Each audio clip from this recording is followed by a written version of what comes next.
नमस्कार दोस्तों, कहानी चल रही है बिन चाही मोहब्बत। दोस्तों, स्वागत है आपका आपके अपने यूट्यूब चैनल मनप स्टोरीज में। दोस्तों, इस कहानी के 3 पार्ट अपलोड हो चुके हैं। ये चौथा पार्ट है।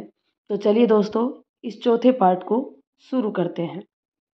अचानक आकाश का फ़ोन घनघनाया और वो अपनी सुहागरात से निकलकर आज में वापस आ गया। मैसेज भूमिका का ही था। लब तो खामोश रहेंगे, ये वादा है मेरा आपसे। अगर कह बैठे कुछ निगाहें तो खफा मत हो जाना। आकाश मुस्कुरा उठा। उसने बार बार उन 2 लाइनों को पढ़ा, फिर मैसेज टाइप किया। दोबारा ये 2 टके की सड़क छाप शायरियाँ मुझे भेजी तो ब्लॉक कर दूंगा। सॉरी। भूमिका ने सैड सी इमोजी बनाकर फ़ोन बंद कर दिया। आकाश देखता रहा। भूमिका ऑफलाइन हो गई। आकाश का दिल किया कि फ़ोन से निकलकर वो भूमिका के पास चला जाए और जो कुछ उसने किया उसकी माफ़ी मांग ले। उसने फ़ोन किनारे पटक दिया और मुट्ठी बांधकर बेड के क्राउन पर घुस्से मारने लगा, मानो वो खुद को सजा दे रहा हो।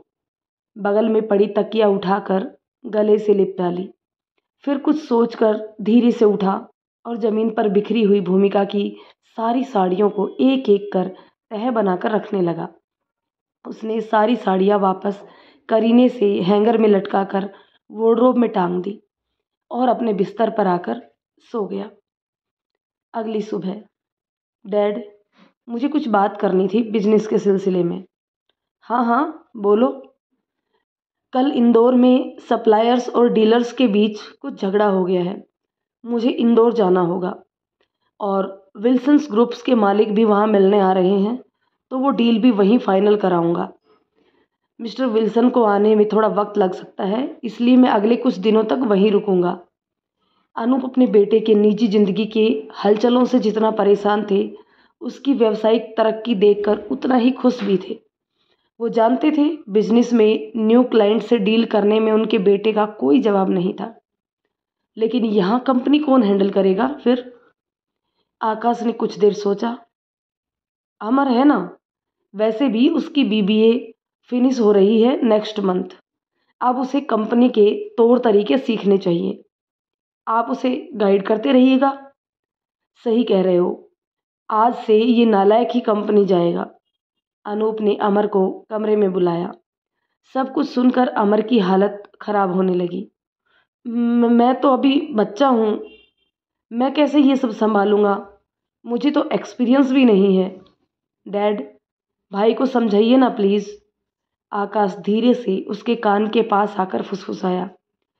लड़कियां छेड़ने का तो अच्छा एक्सपीरियंस है ना तुम्हें? वो तो बिना सिखाए सीख गए थे तुम, ये भी सीख जाओगे। भाई, आप तो पर्सनल दुश्मनी निकालने लग गए। मेरा ऐसा कोई इरादा नहीं रहा। डैड, आज से इसकी पॉकेट मनी बंद और सैलरी शुरू। सोच लो अमर, सैलरी तुम्हारी पॉकेट मनी से 4 गुना ज़्यादा है। मेहनत करो और पैसे कमाओ। इतना कहकर आकाश बाहर चला गया। उसको सुकून था कि अब ये उल्लू का पट्टा भूमिका के आगे पीछे नहीं घूम सकेगा। उधर अमर मुंह लटकाए अनूप के सामने खड़ा था।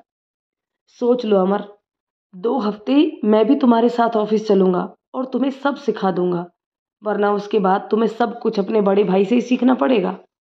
और वो कितने प्यार से तुम्हें सिखाएगा, ये तो तुम जानते ही हो। अनूप मुस्कुराते हुए बोला। इनकी बीबी से प्यार से 2 बातें करने की इतनी बड़ी सजा, मेरी आज़ादी ही छीन ली। अब क्या ही कर सकते हैं, पॉकेट मनी बंद हो गई तो ऐस खत्म हो जाएगी। ठीक है, जाऊंगा मैं आज से ऑफिस। अनूप खुश थे। चलो सैलरी के बहाने ही सही, ये लड़का कुछ तो सीखेगा।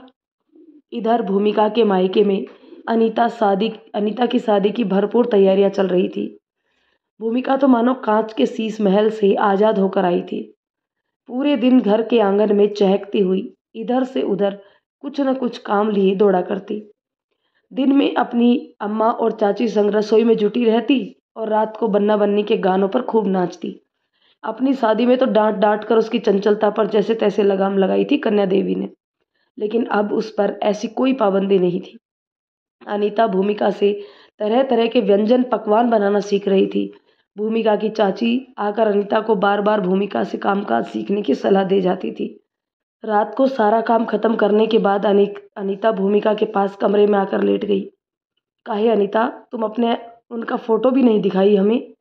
अनीता ने झट से अपने फ़ोन में उनकी सगाई की तस्वीरें दिखाना शुरू की। अनीता की सगाई के वक्त सोनल की तबीयत काफ़ी ख़राब हो गई थी, जिसकी वजह से भूमिका उसकी सगाई में नहीं आ पाई थी। अनु, तुम्हारे ये तो शहर में ही नौकरी करते हैं ना?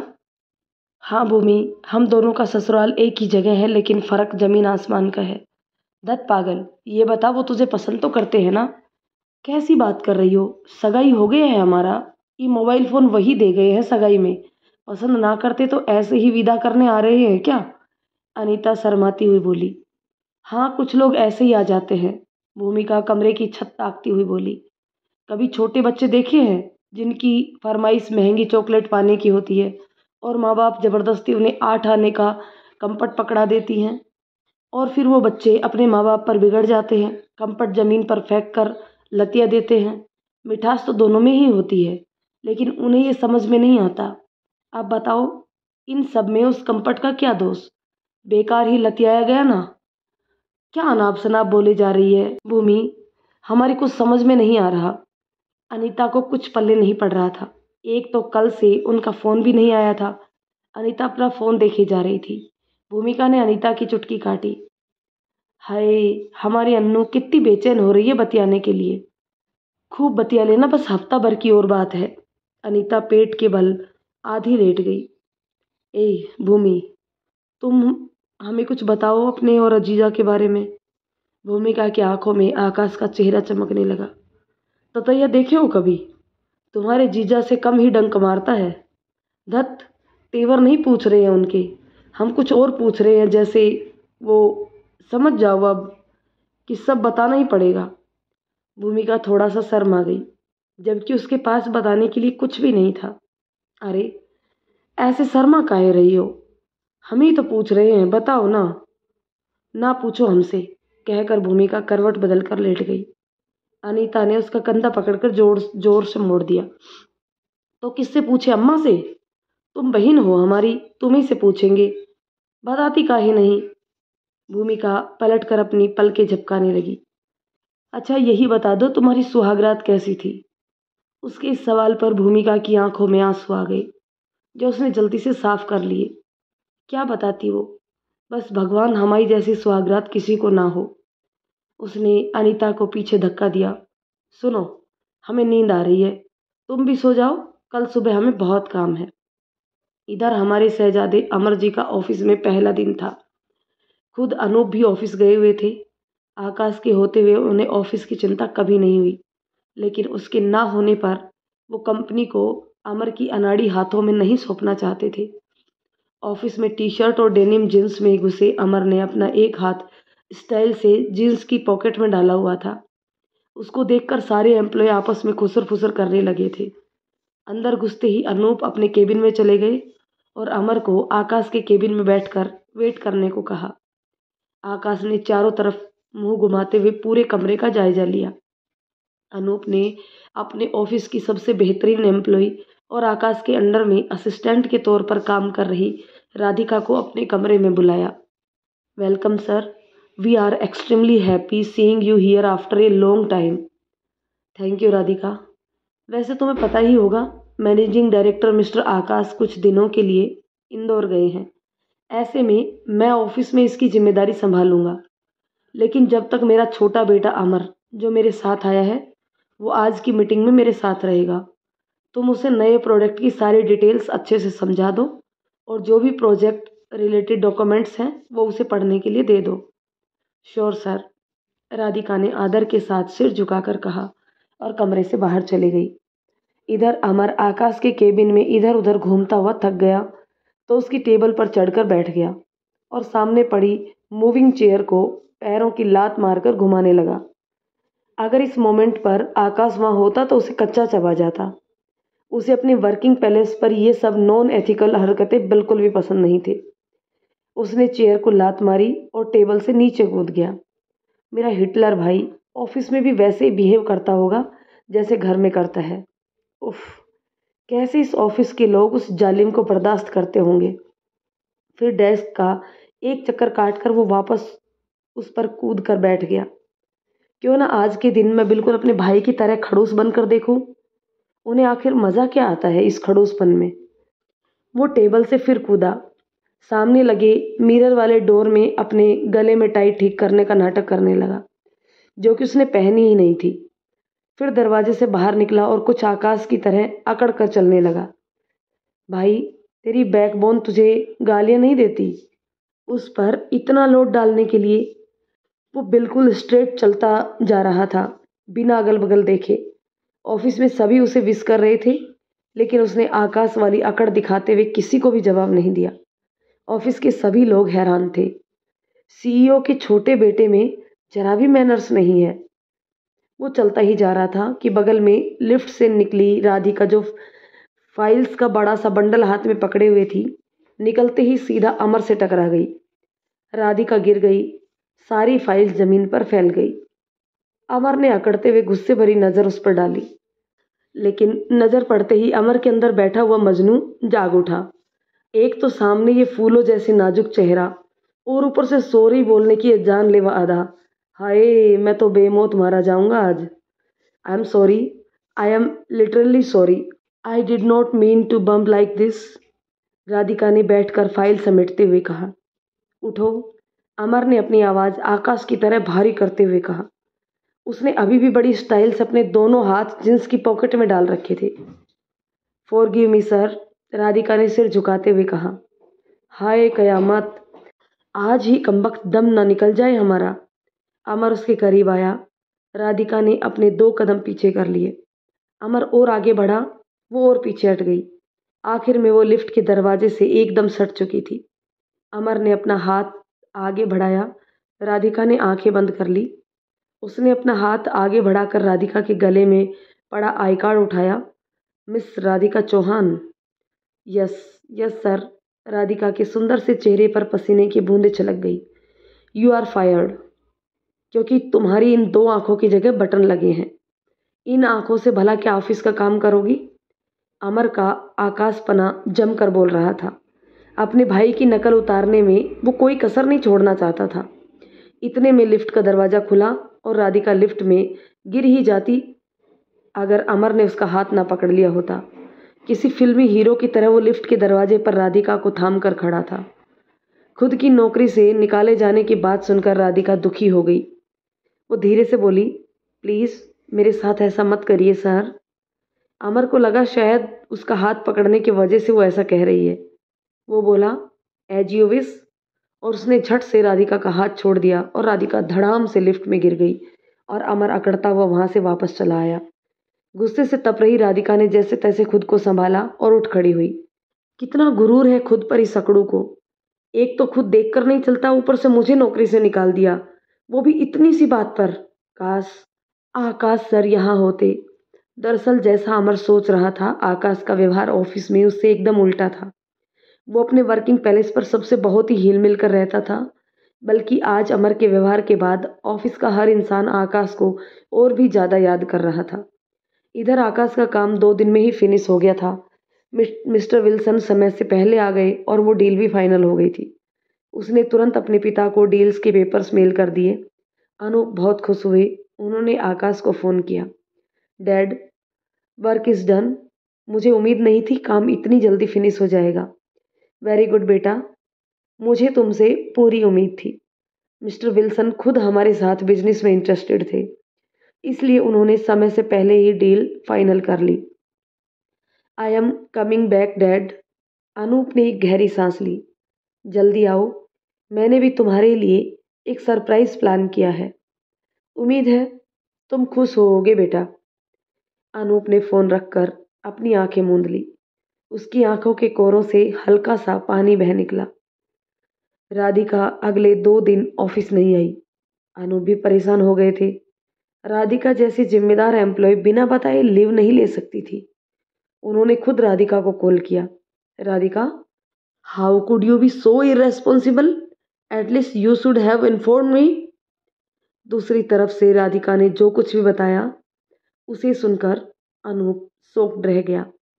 What? How could he do that? तुम यहाँ आ जाओ, मैं उससे बात करता हूँ।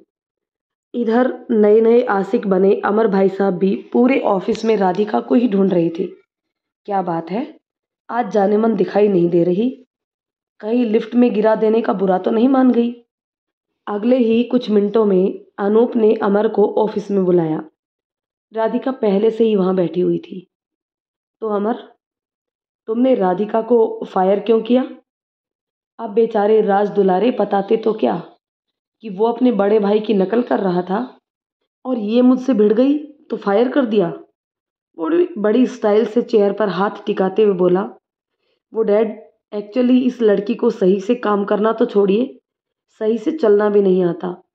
ऐसी एम्प्लॉय हमारी कंपनी की रेपुटेशन डुबो सकती है, इसलिए मैंने निकाल दिया। अनूप ने कुछ देर उसे आंखें तरेर कर देखा। किस हैसियत से? क्या? मैंने पूछा, किस हैसियत से तुमने इसे जॉब से निकाला? कौन हो तुम कंपनी के? मैं आपका बेटा हूँ, लेकिन यहाँ तुम अभी सिर्फ ट्रेनी हो। डिसीजन लेना तुम्हारा काम नहीं है। कौन ऑफिस में रहेगा, कौन जाएगा, ये सिर्फ मैं और आकाश डिसाइड करते हैं। इनसे मिलो, ये राधिका है, आकाश की पर्सनल असिस्टेंट और तुम्हारी बॉस। ऑफिस में अपॉइंटेड नए लोगों को काम सिखाना, उन्हें ट्रेन करना इनका काम है। अमर आंखें फैलाकर राधिका को देखे जा रहा था। और ले पंगा, बन गई ना बॉस? अब देख, तुझसे गिन गिन कर बदले लेगी। उफ, आंखें देखो, कल तक तो मुझे महबूबा दिख रही थी, आज खून की प्यासी चुड़ैल नजर आ रही है। तू तो गया बेटा। चलो सॉरी बोलो राधिका को। सुना नहीं तुमने? कुछ कहा है मैंने।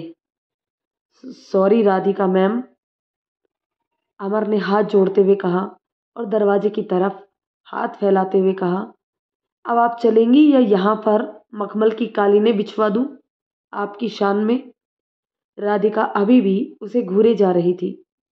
अनूप उससे मुखातिब होते हुए बोले, तुम्हें भी जब कोई ऑफिशियल लेटर नहीं मिला था तो तुमने कैसे मान लिया कि तुम्हें नौकरी से निकाला गया है? आइंदा ऐसा मत करना। चलो अब उस लड़के को काम की दो चार बातें सिखा दो। Thank you sir. Radhika sir झुकाकर कमरे से चली गई। राधिका आकाश के केबिन में आती है और लॉकर से कुछ डॉक्यूमेंट्स निकालकर अमर को देती है। आप इसे अच्छी तरह से पढ़ लीजिए। अनूप सर का ऑर्डर है कि आप नए प्रोडक्ट की मीटिंग में रिप्रेजेंट करेंगे। अरे यार, मेरे से ना ये सब नहीं होगा, खुद पढ़कर खुद ही रिप्रेजेंट कर लो। अमर सामने टेबल पर एक पैर के ऊपर दूसरा पैर चढ़ाए हुए बोला।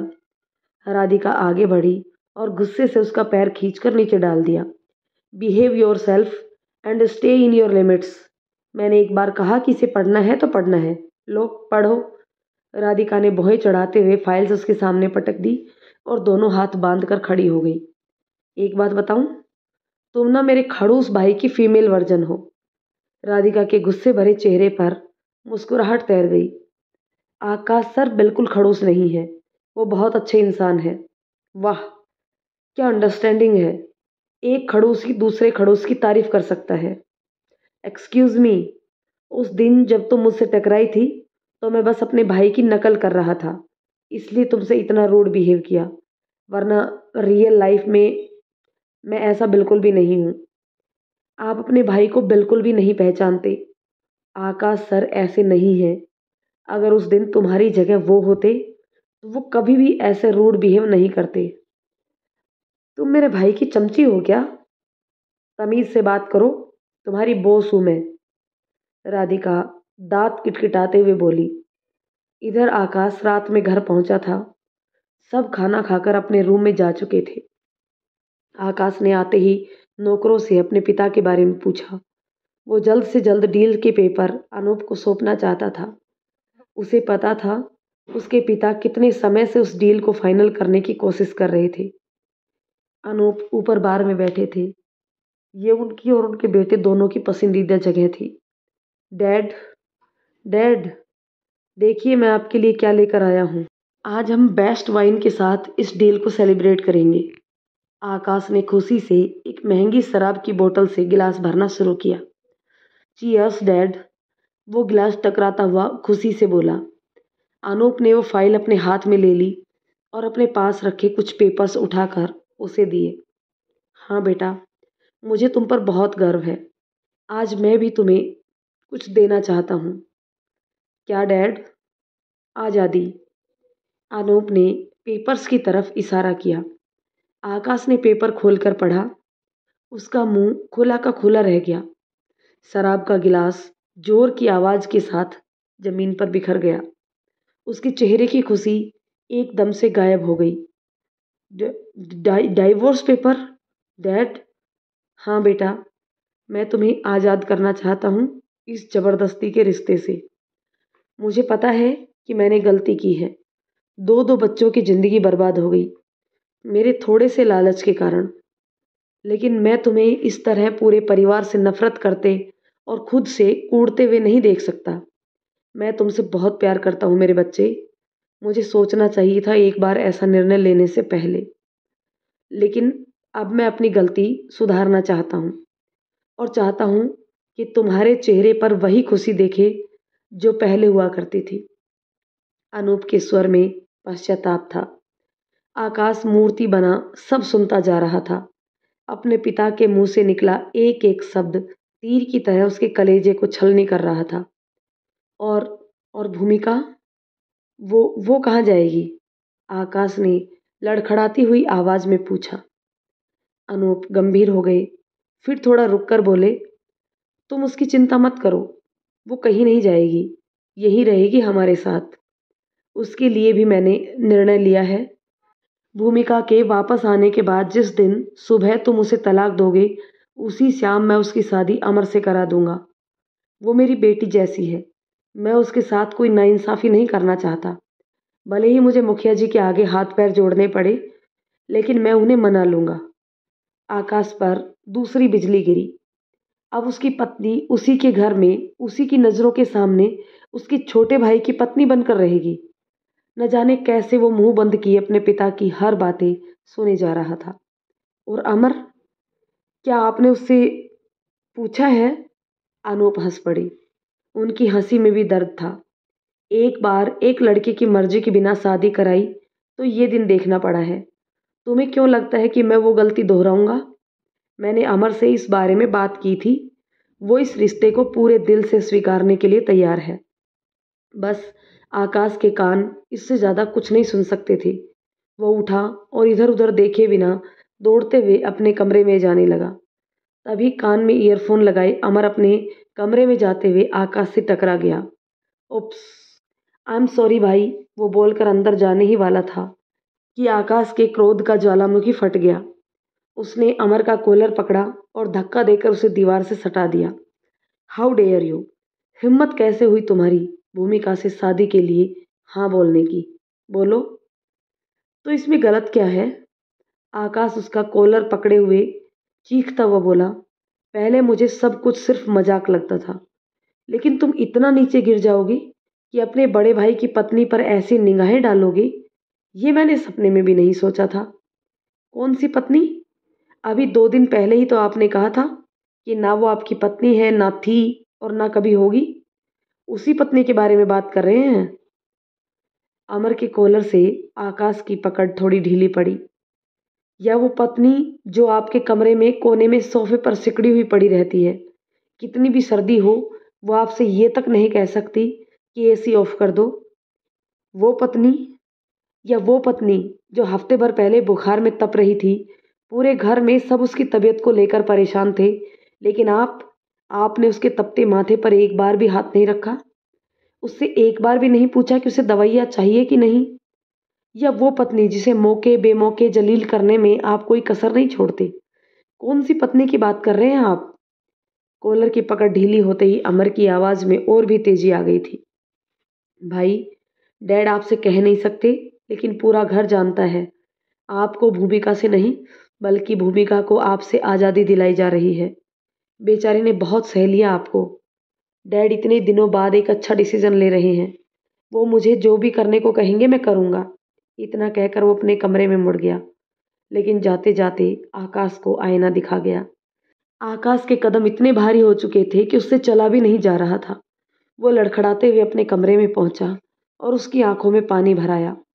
सची तो कह रहा था अमर। उसने कभी भूमिका की जरा भी परवाह ही नहीं की।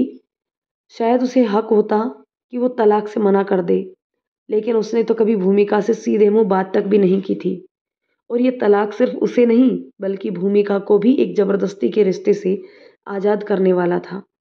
अपने आंसू पोंछ कर उसने फ़ोन उठाया, बहुत हिम्मत इकट्ठा की और भूमिका का नंबर डायल किया। 1 घंटे भी पूरी नहीं बजी और भूमिका ने फ़ोन उठा लिया, मानो वो उसी के फ़ोन का इंतज़ार कर रही थी, लेकिन कुछ बोली नहीं। हेलो, आकाश गला साफ करते हुए बोला। जी कहिए, हम बोल रहे हैं। घर कब आ रही हो? अगर पंख होते तो शायद अभी उड़कर चली आती। भूमिका फ़ोन कान में लगाए खुशी से नाच रही थी। पहली बार उसके पति ने उसे फ़ोन करके घर आने के बारे में पूछा था। जब आप बताइए, कुछ काम था आपको हमसे? बताइए कल ही आ जाएं। आकाश आंसुओं से भरी आंखें लेकर मुस्कुरा उठा। उसने दांतों से अपने होठ काट लिए। शायद उसका सिसकना भूमिका ने सुन लिया था। क्या हुआ? तबीयत खराब है आपका? बताते काहे नहीं? आकाश ने फ़ोन काट दिया। उसकी सिसकियां और आंसू रुकने का नाम नहीं ले रहे थे। वो फ़ोन बगल में रखकर डाइवोर्स के पेपर देखने लगा। तभी दरवाजे पर किसी ने नॉक किया। आकाश ने सर उठाकर देखा। अमर खड़ा मुस्कुरा रहा था। उसने अमर को देखकर मुंह दूसरी तरफ घुमा लिया। किसी का फ़ोन आया था मेरे पास अभी, ये पूछने के लिए कि आपकी तबीयत कैसी है। आकाश ने मुंह फेर लिया, जैसे कि उसने कुछ सुना ही नहीं। अमर कमरे के अंदर आकर कूदकर उसके बेड पर उसके पास बैठ गया। आकाश अमर से बात भी नहीं करना चाहता था। अब क्या चाहिए तुम्हें? भाई, आप मुझे गलत समझ रहे हैं, लेकिन मैं आपकी फीलिंग्स को समझ पा रहा हूँ। आप अपने ईगो के आगे हार जाते हैं हर बार। सही कह रहा हूँ ना मैं? आकाश कुछ नहीं बोलता है, बस चुपचाप डाइवोर्स पेपर्स को देख रहा था। आपके दिल में भूमिका के लिए फीलिंग्स हैं, लेकिन अगर आप उन्हें जताना शुरू कर देंगे तो शायद मॉम डैड के सामने आपका ईगो हार जाएगा। यही ना? ऐसा कुछ भी नहीं है। अब तुम जा सकते हो। अच्छा, बस एक बात बता दीजिए, फिर मैं चला जाऊंगा। आप भूमिका को डाइवोर्स देना चाहते हैं या नहीं? बोलिए, कुछ पूछा है मैंने आपसे? मुझे नहीं पता। कैसे नहीं पता? आज से 1 महीने पहले कोई आपसे ये पेपर्स देता तो आप खुशी खुशी अब तक साइन कर चुके होते, है ना? मुझे लगता है कि तुम्हें अब यहाँ से जाना चाहिए। आप सीधे सीधे जाकर डैड से कह क्यों नहीं देते कि आप भूमिका को तलाक नहीं देना चाहते? आकाश मुस्कुराने लगा। मुझे इसकी जरूरत नहीं। भूमिका खुद इसके लिए कभी राजी नहीं होगी। तुम इस गलत फहमी से बाहर निकल आओ कि वो मुझे छोड़कर तुम्हें चुन लेगी। आप फिर गलत हैं भाई। मैंने तो ये कभी चाहा ही नहीं कि मैं आप दोनों के बीच में आऊं। भूमिका को मैंने अपने दोस्त जरूर बनाया है, लेकिन सिर्फ इसलिए ताकि घर में उसे कोई तकलीफ हो तो कम से कम वो किसी से बांट सके। मॉम डैड बिजनेस के सिलसिले में अधिकतर बाहर ही रहते हैं। आप उससे बात नहीं करते। दादी माँ उसकी कोई मदद नहीं कर सकती। ऐसे में अगर उसे किसी चीज़ की ज़रूरत है तो वो किससे कहेगी? कभी सोचा आपने? आकाश को अपनी गलतियां महसूस हो रही थी। आपने सपने में भी कैसे सोच लिया कि मैं उससे शादी कर लूँगा? मैंने उसे कभी भाभी नहीं कहा, लेकिन मेरी नज़रों में मेरी माँ के बाद उसी की जगह है। मैं उसकी बहुत इज्जत करता हूँ। वो मेरे बड़े भाई की पत्नी है। आपसे बहुत प्यार करती है, लेकिन डरती भी बहुत है। भाई, मैं जानता हूँ वो आपको कभी अपनी मर्जी से तलाक नहीं देना चाहेगी। दुनिया की किसी भी लड़की के लिए तलाक कोई हंसी खेल नहीं होता। उनके सामने परिवार की इज्जत, माँ बाप का सम्मान, समाज के 4 लोग सब खड़े होते हैं। भूमिका भी शायद इन सब से डर कर तलाक से मना कर दे, लेकिन मैं चाहता हूँ कि ऐसा वो समाज के डर से नहीं बल्कि आपके दूर होने से डर से करे। आप उसके मन में बसे हुए डर को निकाल दीजिए, फिर आप दोनों को कोई अलग नहीं कर पाएगा। आकाश उसकी तरफ देखने लगता है, लेकिन इस बार उसकी निगाहों में नाराजगी नहीं होती। अमर उसके गले से लटक जाता है। भैया, मेरे प्यारे भैया, आप उसे महसूस कराइए कि आप उससे कितना प्यार करते हैं और खुद से अलग नहीं होने देना चाहते। फिर सब ठीक हो जाएगा।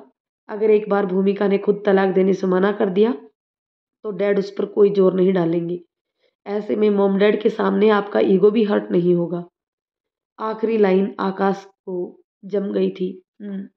अगर भूमिका खुशी खुशी इस तलाक के लिए मना कर दे तो उसके पेरेंट्स के आगे कोई ज़बरदस्ती नहीं करेगा।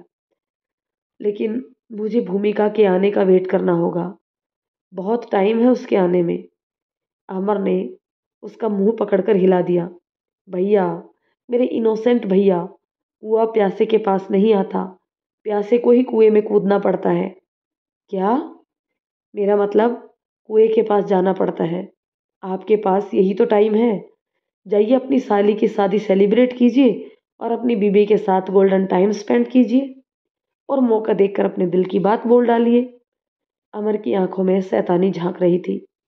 और यहाँ इतने दिन ऑफिस कौन देखेगा? अरे, मैं किस लिए हूँ भैया? वैसे भी आजकल ऑफिस में मेरा बहुत दिल लग रहा है। मन ही नहीं होता घर आने का। ऑफिस में दिल लग रहा है या किसी ऑफिस वाली से दिल लग रहा है? इस बार आकाश की आंखों में शरारत थी। उसने झट से अमर के कंधे से हिलाया। कौन है वो जो मेरी नाक के नीचे मेरे ऑफिस में नैन मटक्का कर रही है, वो भी तुम्हारे साथ? आकाश ने उसके कान खींच लिए। अरे अरे अरे, बता रहा हूँ। वो वो है ना, एक आपकी चमची। कौन? राधा? वाह, चमची कहते ही आपको समझ में आ गया किसकी बात चल रही है।